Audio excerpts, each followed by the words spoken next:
মাত্র ৪ জন চিকিৎসক নিয়ে কোনো রকম চলছে লক্ষ্মীপুরের রায়পুর উপজেলা স্বাস্থ্য কমপ্লেক্সের চিকিৎসা কার্যক্রম। হাসপাতালটিতে একটি এক্স-রে মেশিন থাকলেও তার রিপোর্ট আসে ঝাপসা। আল্ট্রাসোনোগ্রাফি মেশিনটিও নষ্ট ১ বছর ধরে, ফলে দূর দূরান্ত থেকে সেবা নিতে আসা রোগীদের পোহাতে হচ্ছে চরম দুর্ভোগ। ৫০ শয্যা বিশিষ্ট এই উপজেলা স্বাস্থ্য কমপ্লেক্সটিতে এর আগে ৯ জন চিকিৎসক ছিল, তবে গত ১ মাসে ৫ জন বদলি হয়ে অন্যত্র চলে যাওয়ায় এখন মাত্র ৪ জন চিকিৎসক দিয়ে চলছে সেবা কার্যক্রম, যার ফলে অনেকটাই মুখ থুবড়ে পড়েছে রোগীদের সেবা কার্যক্রম। এছাড়াও হাসপাতালটিতে ৩২ জন নার্সের মধ্যে আসছে মাত্র ১৮ জন। ১৮ জনের মধ্যে ৪ জন নার্স প্রশিক্ষণে, ৩ জন মাতৃকালীন ছুটিতে রয়েছেন।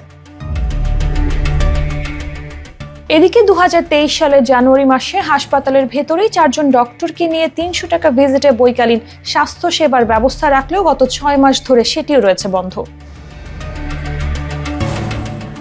খোঁজ নিয়ে জানা যায়, রায়পুর উপজেলার প্রায় ৩.৫ লাখ মানুষের চিকিৎসা সেবায় একমাত্র ভরসা স্থল এই উপজেলা স্বাস্থ্য কমপ্লেক্সটি।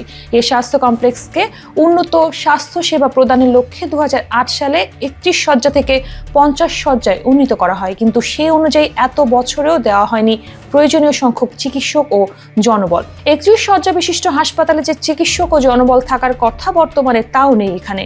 এতে ব্যাহত হচ্ছে চিকিৎসা সেবা। কাঙ্ক্ষিত চিকিৎসা সেবা থেকে বঞ্চিত হচ্ছে উপজেলার বাসিন্দারা। উপজেলা স্বাস্থ্য কমপ্লেক্সটিতে ১০ জন বিশেষজ্ঞ চিকিৎসকের পদ থাকলেও বর্তমানে কর্মরত আছেন ২ জন। আরেকজন মেডিসিন বিশেষজ্ঞ থাকলেও তিনি সপ্তাহে মাত্র ২ দিন কাজ করেন এই হাসপাতালে। রোগীদের অভিযোগ, হাসপাতালে ভর্তি হয়েও তারা সময় মতো ডাক্তারের সেবা পান না। ডাক্তাররা তাদের ইচ্ছে মতো আসেন এবং যান। টাকা না দিলে দেখা মিলে না সেবিকাদেরও। সেবা চাইলে অনেক সময় সেবিকাদের খারাপ ব্যবহারের মুখোমুখিও পড়তে হয়েছে বলে অভিযোগ রয়েছে।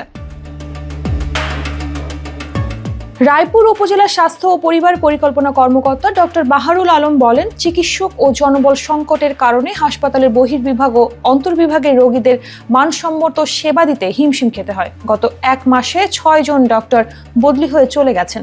বিষয়টি বৃহস্পতিবার নতুন সিভিল সার্জন সহ ঊর্ধ্বতন কর্মকর্তাকে জানানো হয়েছে। ডক্টর সংকট নিরসন হলে রোগীর মানসম্মত চিকিৎসা সেবা পেতে পারেন।